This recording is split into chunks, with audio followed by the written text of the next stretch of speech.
surtout l'événement important, ça a été la création de cet autel. Donc, et sur le fond, pouvoir lui donner toute sa signification d'autel. Un autel, ça signifie le tombeau du Christ. Donc, l'accomplissement de l'offrande du Christ. Il donne sa vie sur la croix et il la donne jusqu'à la mort. Et donc, l'autel, c'est le lieu, ça rappelle le tombeau du Christ, donc le lieu où on le dépose sans vie, offert jusqu'au bout, et le lieu de la résurrection. Et ça signifie, par conséquent, le lieu où on va célébrer l'Eucharistie, le lieu où on va célébrer sa mort et sa résurrection, pour que nous aussi, on puisse nous offrir à lui, qu'on puisse se remettre entre ses mains, lui offrir notre monde, lui offrir ce qui est heureux dans un merci, lui offrir aussi ce qui est plus douloureux dans une prière d'intercession. On vient tout lui présenter. Et c'est pour ça qu'il nous faut un autel solide, parce qu'il faut qu'on puisse y mettre le monde entier dessus. Et ça ne concerne pas seulement que les prêtres. Ah ben non. C'est le principe de l'Eucharistie, c'est l'ensemble de l'Assemblée. Le prêtre, au nom du Christ, rend présent la mort et la résurrection du Seigneur à travers le récit de la consécration, mais pour que l'ensemble de l'Assemblée, tous les participants puissent s'offrir avec le Christ et puissent offrir le monde.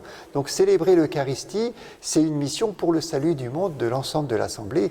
Tous les baptisés viennent présenter leur vie au Seigneur, mais viennent aussi offrir toute notre humanité, ses joies, ses peines. C'est tout cela que nous venons déposer dans l'autel, et c'est tout cela que dont le Seigneur se saisit pour le transformer en son corps et son sang. Et un autel dans une communauté comme les Clarisses, contemplative, ça a quelque chose de particulier?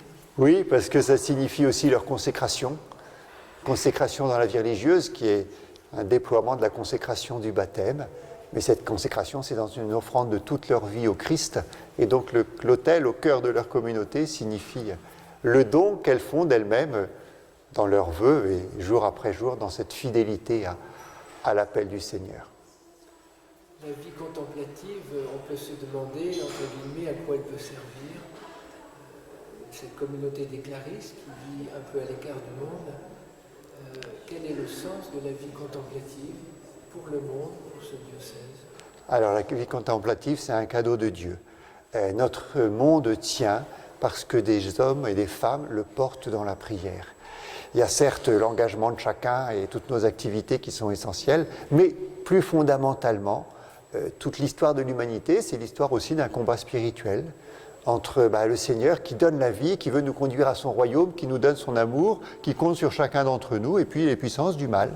Et la réalité du péché dans chacune de nos vies, dans notre Père, le Seigneur nous invite à demander au Seigneur de nous permettre d'échapper à la tentation, de résister à la tentation, et on demande au Seigneur le pardon. Et donc toute l'histoire de notre humanité est traversée par ce combat spirituel, et que la contemplative le mène d'une manière toute spéciale. Donc cette mission de prière, de fidélité au Seigneur, pour aider l'ensemble de l'humanité à être davantage en accord avec ce projet de Dieu, en accord avec ce que chacun porte dans son cœur, donc cet appel à aimer en vérité d'une manière définitive, absolue, et en même temps dans la simplicité de son quotidien. Mais pour ça, on a besoin de personnes qui portent notre monde, qui portent notre vie dans la prière. C'est la grâce d'une communauté de contemplative. Qui n'a rien à voir avec, comme vous l'évoquiez, un désir égoïste de simplement une vie d'intimité avec Dieu pour soi-même. Non, rentrer dans un monastère, c'est pas venir se mettre à l'abri. Entrer dans un monastère, c'est entrer dans un combat spirituel, c'est choisir de porter le monde dans la prière à travers leur propre engagement, à travers leur communion avec le Christ, et puis à travers toute leur existence, elles choisissent de se donner pour le salut du monde avec le Christ. Mais cette vie contemplative, donc, dont certains, entre guillemets, peuvent faire profession, comment les chrétiens dans le monde peuvent vivre cette vie contemplative et y sont-ils appelés? Alors cette vie contemplative de nos sœurs Clarisses, elle est fondée sur le baptême. Le baptême qui fait de nous des enfants de Dieu, qui fait de nous aussi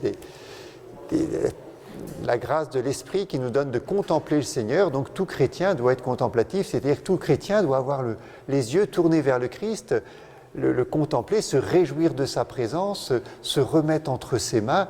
Donc c'est l'attitude fondamentale de tout baptisé. Les Clarisses s'y consacrent d'une manière toute spéciale, mais c'est notre attitude essentielle, une attitude d'adoration.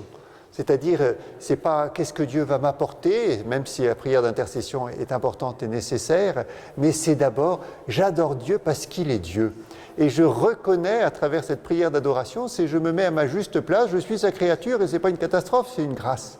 Parce que je peux vivre dans son amour, mais avant toute chose, je l'adore, je cherche sa gloire. Et plus je chercherai la gloire de Dieu, plus je me mettrai à ma juste place et plus je découvrirai la joie d'être ce que je suis, de pouvoir me donner aux autres.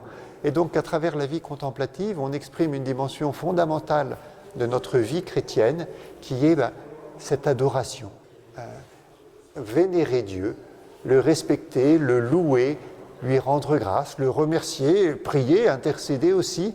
Et voilà, pour que le Seigneur ait toute sa place et reconnaître cette place du Christ au cœur de chacune de nos existences et dans le monde. Et à travers une communauté de contemplative, on exprime tout simplement Dieu est Dieu, il est plus grand que tout et on peut lui consacrer toute son existence et ça aide l'ensemble des chrétiens. Et bien au-delà, il y a un témoignage qui est extrêmement fort pour dire cette présence de Dieu au point de lui donner sa vie. Mais de façon concrète, dans notre vie, si on veut mener cette vie contemplative, c'est un peu avancé à contre-courant. Quel conseil, en tout cas, quelle piste pourrait aider chacun dans cette vie contemplative? Il y a d'abord de vivre du mystère de l'Eucharistie.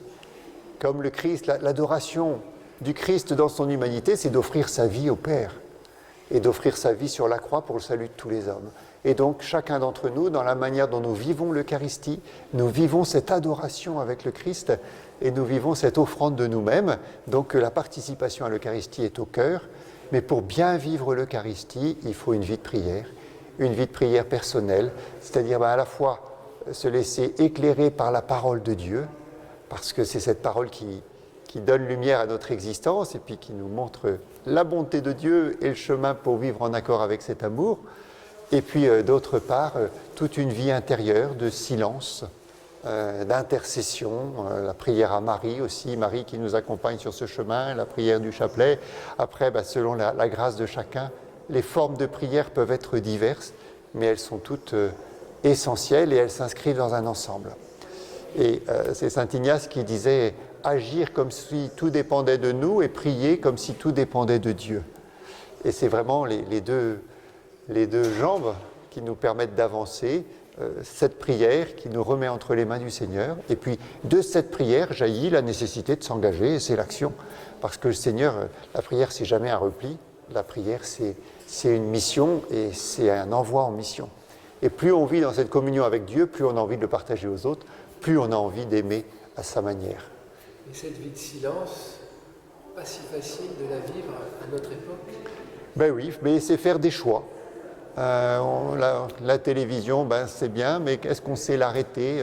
Les réseaux sociaux et tous les moyens de communication, c'est bien, mais est-ce qu'on prend aussi le temps de la communication avec Dieu?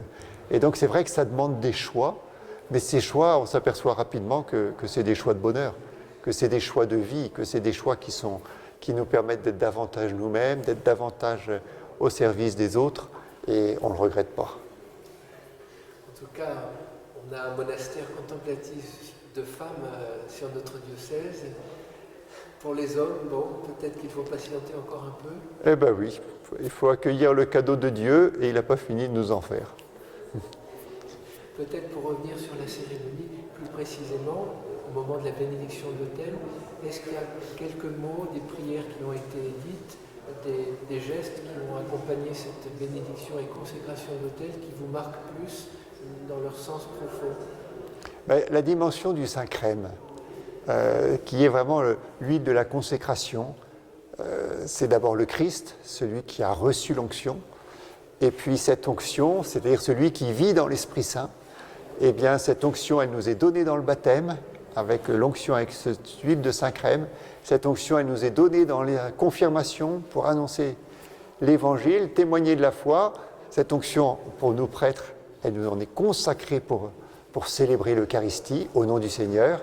Et puis cette onction, elle est signifiée à travers l'onction de l'autel. C'est vrai que c'est un geste qui est beau et qui est fort pour signifier la bénédiction de Dieu qui est là, qui nous est offerte et dans laquelle on a à vivre. Et l'aspect Clarisse, enfin disons des sœurs Clarisse cette forme de vie contemplative par rapport à d'autres formes de vie, qu'est-ce qui vous toucherait dans cette forme de vie? Elles sont à l'école de Saint-François et de Sainte-Claire.